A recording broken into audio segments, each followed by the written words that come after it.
Welcome back, ladies and gentlemen, to another episode of Double Entertainment. Today, we are at number 1. So for today, here are my 10 favorite films from my personal favorite film director of all time, Stanley Kubrick. At number 10, Full Metal Jacket. Released in 1987, during the golden age of Vietnam War films, Full Metal Jacket is a definitive anti-war film. Whereas most war films stylize and serendipitously glorify war, Stanley Kubrick shows the true ugly side of war, including the outright dehumanization of boot camp. Starring Matthew Modine as Private Joker and Vincent D'Onofrio as Gomer Pyle, Full Metal Jacket follows a platoon of young United States Marines through basic training and the hell they endure at the hands of R. Lee Ermey, and the hell and pure insanity in the battlefield of Vietnam. There are no good, let alone remotely likable characters, and that benefits the film greatly. Plus, how can anybody forget R. Lee Ermey's legendary Gunnery Sergeant Hartman and his epic insults? At number 9, The Killing. John Clay, after being released from a 5-year stint in prison, assembles 5 men to carry out a heist targeting a horse racetrack. On this team, Johnny has recruited 2 men on the inside and keeps them from meeting the other 2.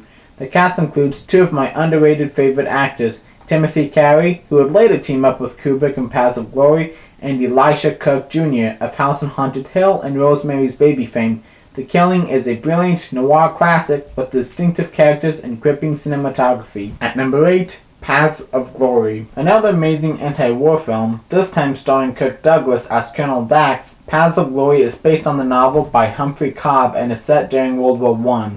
The film follows a platoon of French soldiers who are stationed in trenches preparing for an oncoming battle.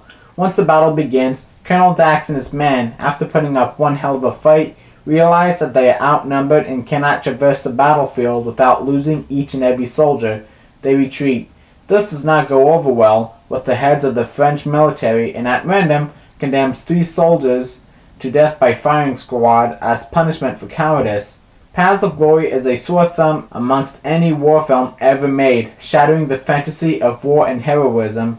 Interesting fact, Kubrick strategically planted several cameras alongside the set of the battlefield to visually cover every inch. At number 7, 2001: A Space Odyssey. After discovering an ancient monolith, a team of astronauts are recruited to embark on a mission in outer space for further information concerning its origins. The astronauts are accompanied by an artificial intelligence program called HAL 9000, which turns out to be too smart for its own good and ends up jeopardizing the entire mission as well as the lives of the astronauts with nefarious deeds. As our protagonists continue their trek, topics of evolution, artificial intelligence, and the massive expanding emptiness of outer space will be running through your mind. If you were to ask anybody to describe 2001: A Space Odyssey, scary and acid trip will probably come up. From start to finish, the film gives off a very eerie and alienating vibe. The finale is the ultimate cinematic acid trip. At number 6, Lolita. The trailer sure raised a damn good question. How did they ever make a movie like Lolita? Based on the Vladimir Nabokov novel and starring Sue Lyon as the title little nymphet, Lolita is the incredibly controversial story of a middle-aged college professor named Humbert Humbert, played by James Mason, lodges with a widow and her young teenage daughter. Eventually, Humbert Humbert marries Lolita's mother, played by Shelley Winters, and once she is erased from the picture, I won't reveal how, Humbert escapes with the young nymphant across the country to start life anew.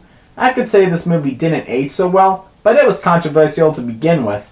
Part of what makes the film so brilliant is the fact we are seeing the story from 2 polarizing perspectives, a romantic older man and a young, naive, promiscuous teen. The music, the performances, especially from Peter Sellers, make this film a controversial masterpiece. Number 5, Dr. Strangelove. Smack dab during an anxiety-induced Cold War America where everybody was worried about total nuclear annihilation at the push of a button, Kubrick, the mad genius, saw the war as a laughable joke and turned what started off as a bleak allegory to a satirical one. Starring Slim Pickens as Major King Kong, George C. Scott as General Buck, and Peter Sellers as Captain Mandrake, the U.S. President, and Dr. Strangelove, a crazed former Nazi German. After a paranoid General Jack Ripper sets the possibility of a nuclear attack in motion, the President of the United States decides to ease international tensions by inviting Russian Ambassador Alexei Sadisky into the top-secret war room, much to General Buck's chagrin. Dr. Strangelove has a bleak yet satirical look at how America acts when faced with such a drastic scenario, and Peter Sellers chews every scene with every character.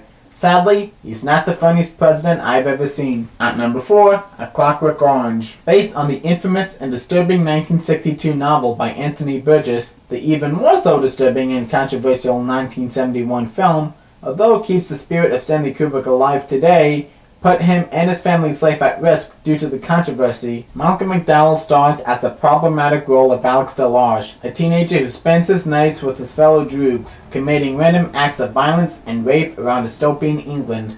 After murdering a lonely cat lady in her room with a phallus sculpture, Alex is sentenced to prison, where he volunteers himself to be subjected to a brainwashing experiment, which involves having his eyelids clamped open, which in real life nearly blinded the actor, as he witnesses films involving excessive sex and violence while playing music from his favorite composer, Beethoven. This leaves the young delinquent at the mercy of the mean streets of his home as well as his victims, which get their revenge on him. A Clockwork Orange is a disturbing and problematic look at many socio-political taboos which are continuously debated to this day. At number 3, The Shining. Directed by my favorite film director of all time and adapted from the novel from my favorite author of all time, Stephen King hates the movie along with many of his fans, but honestly, I love both. Jack Torrance is, like all Stephen King characters, an alcoholic writer. After getting fired from his job as the coach of a high school sports team, he takes on the job as caretaker for the haunted Overlook Hotel, which has a history of suicide and murder, taking advantage of the solitude with his wife and son, both of whom he abuses. Whether it be the ghosts or cabin fever, Jack Torrance, played marvelously by Jack Nicholson, mentally snaps and goes apeshit on his wife and son and make it a priority to dispose of them. Stanley Kubrick uses his obsession with cryptic symbols and details to add layers and layers to this already unsettling story, creating one of the most terrifying films ever made. At number 2, Barry Lyndon. Adapted from the William Makepeace Thackeray novel, Ryan O'Neal stars as the title character in this historical coming-of-age epic. Once his first love is wooed by a celebrated military captain, Redmond Barry challenges him to a duel and leaves him for dead. The youthful Barry begins his journey where he enlists in the British military and then the Prussian military. On a spy mission to convict the Chevalier du Balibari, a rogue gambler, the two become close friends and escape from the clutches of the Prussian military. Barry eventually marries the widowed Lady Lyndon, who has an overly attached son from a previous marriage, who goes out of his way to ruin the new marriage. The once sympathetic Barry goes from Jekyll to Hyde as he treats the two like dirt and favors his new son. Spoiler alert, the film does not have a happy ending.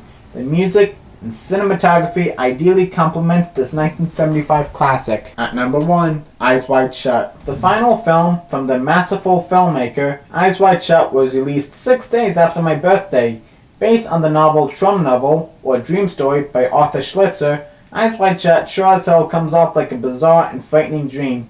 Tom Cruise stars as Dr. Harford, who embarks on a dreamlike odyssey at night, wandering aimlessly around New York once he discovers his wife has had an affair behind his back. During the psychological journey, Dr. Harford infiltrates a terrifying secret society and their orgy. This leaves the doctor with even more questions and leaves him struggling to figure out what went on at that orgy and who was involved, while he still struggles to patch up his marriage.